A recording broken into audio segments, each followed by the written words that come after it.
I want to start by congratulating my old mate Tom Watson for his inspiring speech earlier, and for him sharing the personal journey that he's walked, run and cycled along the way. The last time I saw Tom some years ago was perhaps fittingly on a sedentary boat on the River Thames.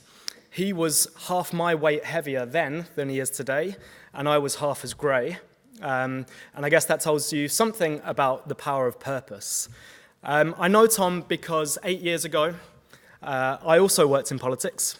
Fresh from campaigning on the first Barack Obama campaign, I returned home to the area where I grew up in North London to try and inject some of that hope and change magic into my own community. And perhaps naively, I became a local council candidate. And on the day the election finally came around in May 2010, as I was doing my rounds, knocking on people's doors, trying to get people to come out and vote, my life changed. My life changed because behind one of those doors, I met a frail 84-year-old man named Fred. Fred told me that he would love to come out and vote, that he'd never missed an election in his whole life, but that this time he wouldn't be making it because he hadn't been out of his house for 3 months. He hadn't spoken to anyone for 3 months, so he wasn't up for it. Not physically, not mentally, not emotionally, not today. Now, not somebody willing to give up on a vote, even one vote, and seeing a wheelchair behind Fred, I cheekily asked him whether he'd be comfortable if I wheeled him the 100 yards down the road so that he could perform that democratic right that he so clearly valued. And in spite of some initial nervousness after so long behind closed doors, Fred was keen to do so. So as we were out, this 84-year-old man who I'd just met really came alive. He started greeting neighbours he'd not seen in months. He smiled widely. He became animated, almost giddy. But there was one thing that Fred really wanted, and that was to get a haircut. Because in those 3 months, alone between 4 walls, Fred's hair had become long and greasy, and in his own words, he said he felt he'd lost his dignity. So the next day, having lost my election to a now long-forgotten Cleggmania, I returned to my neighbour's home, helped him into his wheelchair again, and wheeled Fred 200 yards down the road to the local barber shop. And as we went in, the barber who I'd been going to for 15 years, and who it turned out Fred had been going to for 15 years before those previous few months, recognized us both. And he said, "Oh, hello, Alex. Oh, hello, Fred. Oh, Alex, is Fred your granddad?" Fred wasn't my granddad, of course. I'd just met him the day before. But as Fred opened up even more and shared his life story as he sat in that barber's chair, I realized that he and I had so much in common. Like me, Fred had lived in North London for nearly 30 years and seen it changed beyond recognition. Like me, he loved Sinatra and the Rat Pack and had music posters all over the walls of his home. But the thing that really struck me is that Fred had set up and run the shop that was my favourite place growing up in Camden Town as a kid, the fancy dress shop Escapade, which some of you may know. It sold Halloween costumes and stink bombs and all of the things that your parents don't want you to have when you're 7 years old. In that moment, in that barber shop, a place of rare community, I realised that there must be thousands of people in our big city just like Fred. People with deep roots, lives well lived, and amazing stories to tell, but with few connections.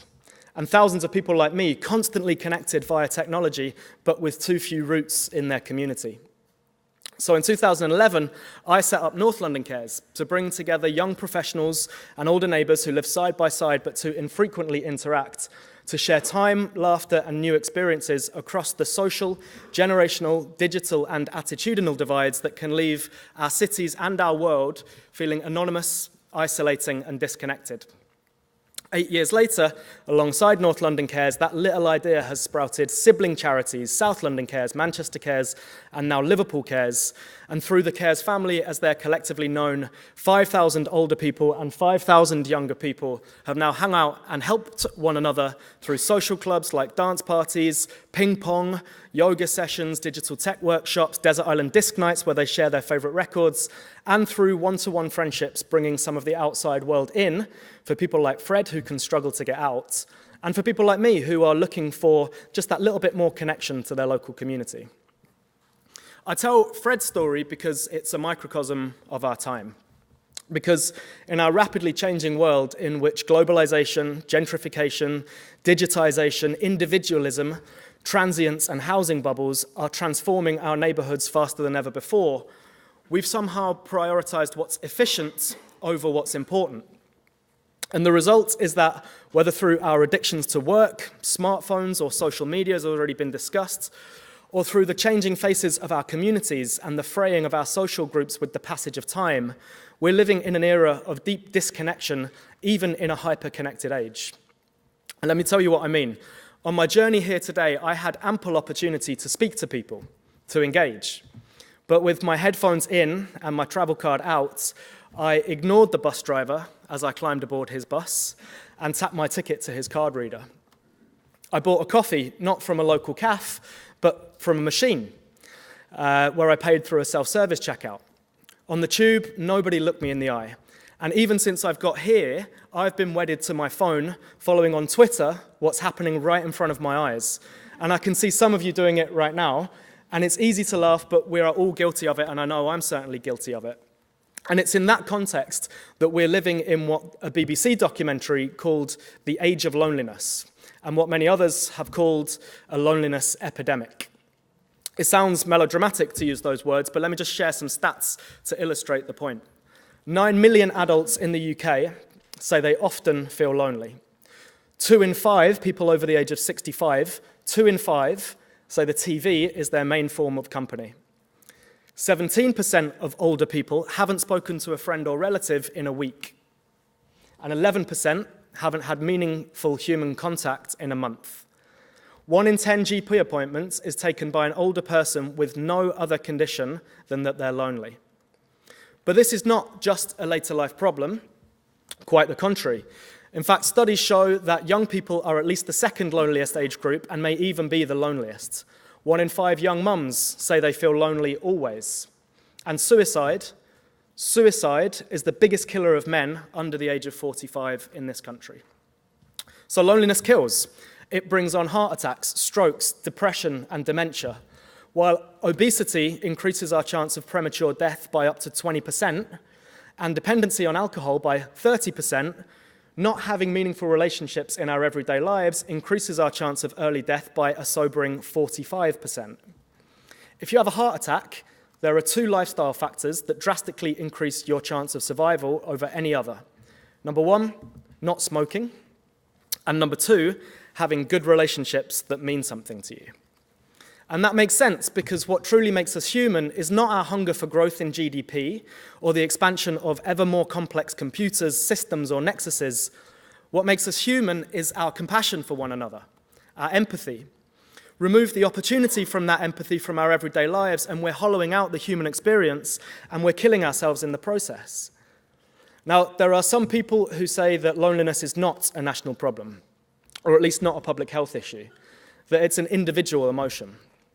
I get that, and I know that the Treasury can't buy us friends, and Social Security can't give us the experiences that truly bind us. I know that loneliness is subjective, and that disconnection may seem abstract to some people.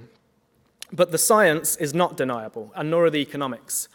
As well as being heartbreaking for individuals, communities, and society at large, disconnection is also unsustainably bad for the state. As well as putting strain on our already under pressure health service, it's also a gateway to so many other social ills, from addiction to welfare dependency to abuse to crime, and so the cycle continues. And if you're still not convinced, let me make the business argument. Our disconnection from one another could be costing us £32 billion a year. 5 billion on health services, 12 billion from the loss of productivity, 205 million in the demand placed on policing, 20 million in sickness absence. On the other hand, neighborliness, connection to one another, already delivers 24 billion in potential savings to the state. So for every £1 spent on initiatives to reduce loneliness, at least £3 is saved to the government. Now, I get that some of you may be thinking, fine, but today is about activity. It's about health and fitness supply chains, school activity, and getting the right equipment to the right places. And I agree. How we keep people healthy is about activity. But more than that, it's also about interactivity. how we share time and space and new experiences, and how we help one another to live not just healthy, livable lives, but lives worth living. And to do that, we need to entirely rethink our connection to one another, our connection to our communities, our connection to businesses, and our connection to ourselves. And we need to rethink how government, the voluntary sector, and the activity sector can better enable those types of interactivity that really mean something. So let's talk about social media. Yes, social media has the power to bring us together. From park run to good gym to sharing pictures of our post-exercise euphoria, many of us have experienced the joy of discovering a new community online. But social media also has the power to pull us apart, to distort truths about ourselves, to market a particular body image, and to keep us passive on sofas, glued to the next meme or envious of the latest holiday cocktail we see on Instagram, instead of being active in those parks or exercising with friends in the local leisure centre or just being with one another. Because digital interaction and digital marketing are only healthy if they're augmenting and enabling real interaction, not if they're replacing it. And let's talk about work, and specifically well-being at work. I'll start with the obvious. To be more genuinely interactive at work, we need to meet face-to-face. We need to pick up the phone instead of sending that email. And we need to feel like we're contributing and being heard. So to the businesses in the room, I encourage you to look inwards at your own culture as well as outwards to the market, and to lead by example on getting people to be more interactive. Because we need to change our mindsets to enable our employees to be with one another. We can start by rejecting the old school corporate social responsibility of just painting a school mural in favor of a more human approach that challenges professionals to put aside their skills and re-raise their sensibilities, their humor, their sense of play, their kindness, by people being with people who value their company. And while we're at it, perhaps the big supermarkets could abolish the self-service checkouts that drive people to lose that key familiar interaction every single day. Or if they're unwilling to do that, how about a 5p levy on every self-service transaction that might just spur culture change, just as it did with our plastic bags addiction? So let's talk about government, because while the Treasury can't call my mum for me, if we're going to have a truly interactive society, the state does need to do its bit, to be less clunky, more human. To be fair, it has already started. The appointment of the Loneliness Minister and new funding for community groups to bring people together is a big step in the right direction. But we need the whole of government to be a connecting state. Schools should be incentivized to have older people on their staff because we know that generational divides are widening and that intergenerational connection is good for us. So local social history should be taught by the people in their 70s, 80s, and 90s who made it, because we know that relatability is key. And in a world where, for better or for worse, it's not just what you know, but who you know that truly helps people to succeed, welfare should be reformed to prioritize connections over payments alone, so that people, through their relationships, can become resilient rather than reliant.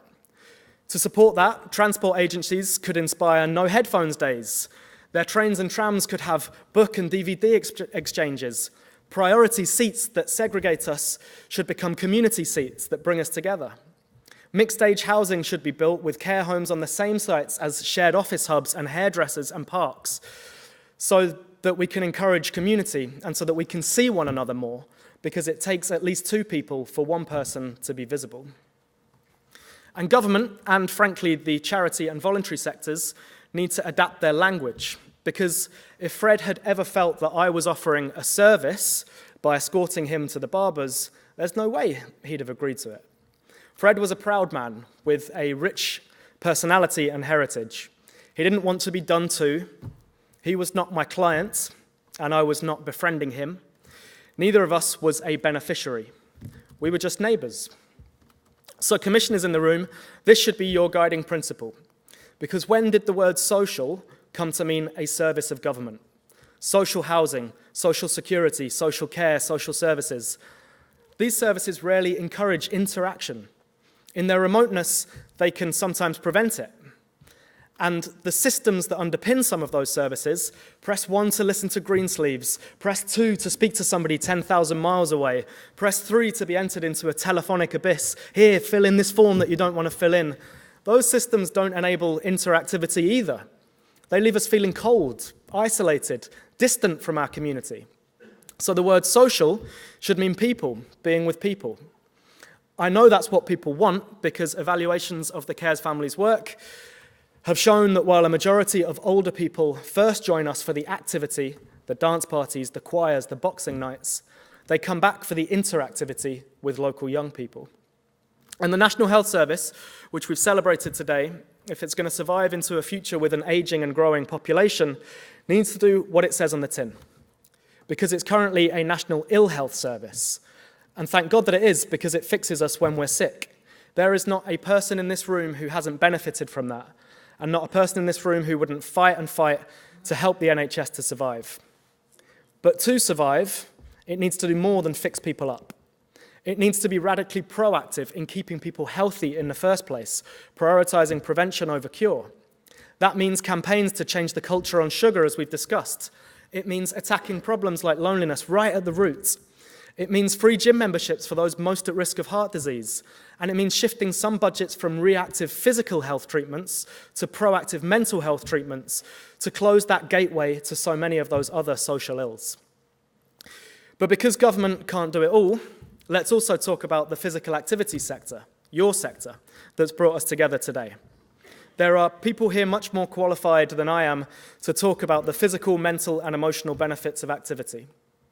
I see you up and down the country every single day building communities through gyms and leisure centres, keeping people of all ages active in our parks and supporting young people's health in schools through extracurricular activity.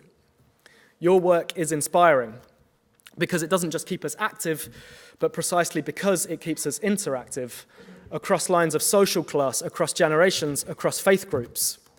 Your work makes up an important part of our national fabric. This summer, the nation revelled in the power of that togetherness, with a young England team from all backgrounds happy to be together, positive in their mission, creating 22 new role models for young people. But more than just an example of the power of interaction, that team did something even more special. It helped old friends to reconnect through Sunday lunchtime barbecues and Wednesday night community screenings from Surrey to Salford, to Durham to Devon.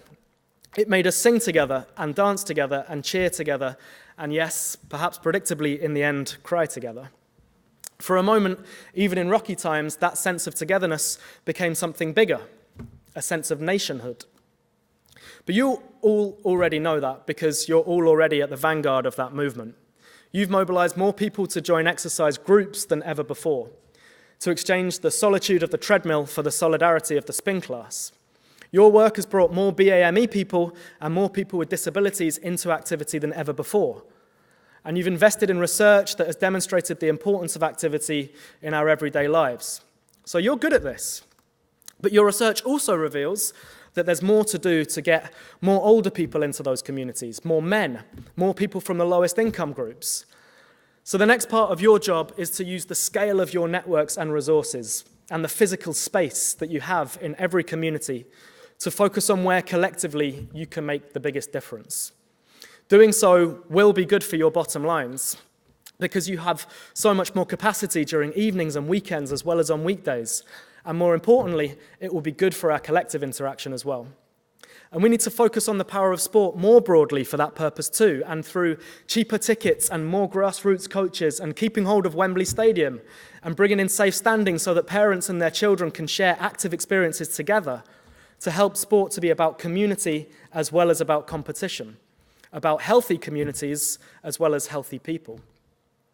Finally, because even sport can't do it all, let's talk about ourselves and what we all as individuals can do to tackle disconnection in our connected age.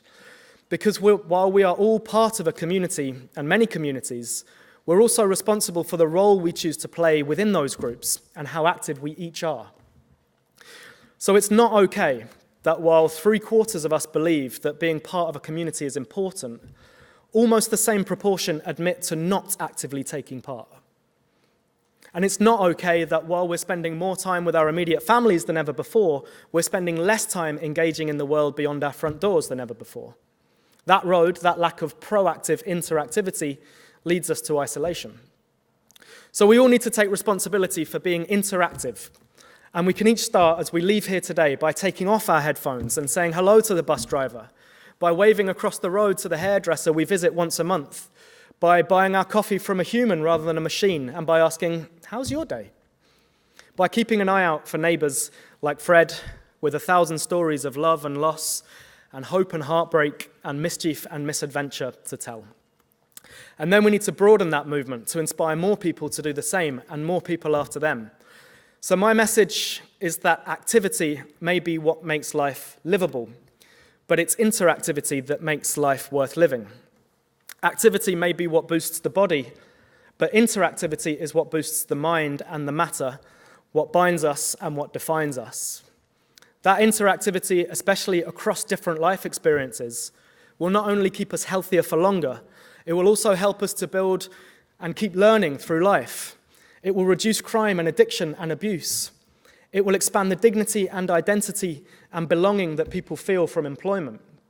And it will show us that difference doesn't have to divide us, but that there's richness in diversity that can unite us. Just like it did for me and Fred, and for many of the people that you work with, it could even set us all on a much more connected path. So I'm going to make a personal commitment to take my 5 a day, 5 meaningful interactions that will help me feel connected as well as active. I hope that you will all work with me to do the same, to put your resources to work and to help everyone to feel part of our rapidly changing world rather than left behind by it. Thank you for having me, and enjoy the rest of the day. Thank you.